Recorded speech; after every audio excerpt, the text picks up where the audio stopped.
So பஞ்சாங்கத்தில் மெயினாக பஞ்ச அங்கங்கள் என்னென்ன பஞ்சாங்கத்தில்னா திதி.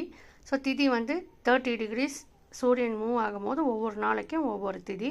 ஸோ அமாவாசையிலேருந்து பௌர்ணமி, திரும்ப பௌர்ணமியிலேருந்து அமாவாசை 15 ஸோ 30 திதி இருக்குது. ஸோ வளர்பிறை அமாவாசையிலேருந்து பௌர்ணமி ஒரு 15 திதி, அப்புறம் தேய்பிறையில் அதே 15 திதி ரிவர்ஸ் ஆர்டரில். ஸோ வாரங்கிறது நமக்கு தெரியும் மண்டே, டியூஸ்டே, வெனஸ்டே. ஸோ ஒவ்வொரு நாளும் அது என்ன டேங்கிறத நம்ம எழுதுகிறோம், வீக் டேஸு.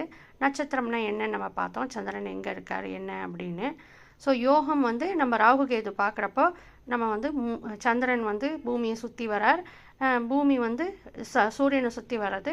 ஸோ அந்த இதை நம்ம பார்க்குறப்போ அதில் வர கேல்குலேஷன் தான் யோகம். ஸோ 27, அதே மாதிரி அதில் உள்ள ஹாஃப் வந்து கரணம். ஸோ இதெல்லாம் மேத்தமேட்டிக்கல் கேல்குலேஷன்ஸு. ஸோ இந்த 5ம் ஒருத்தர் பிறந்த டேட்டை கொடுத்தா அந்த 5மே ஜாதகத்தில் யூஸ்வலாக எழுதுவோம். ஸோ இது டெய்லி இன்றைக்கி என்ன பஞ்சாங்கன்னா இந்த 5 இன்ஃபர்மேஷன் தான் இருக்கும்.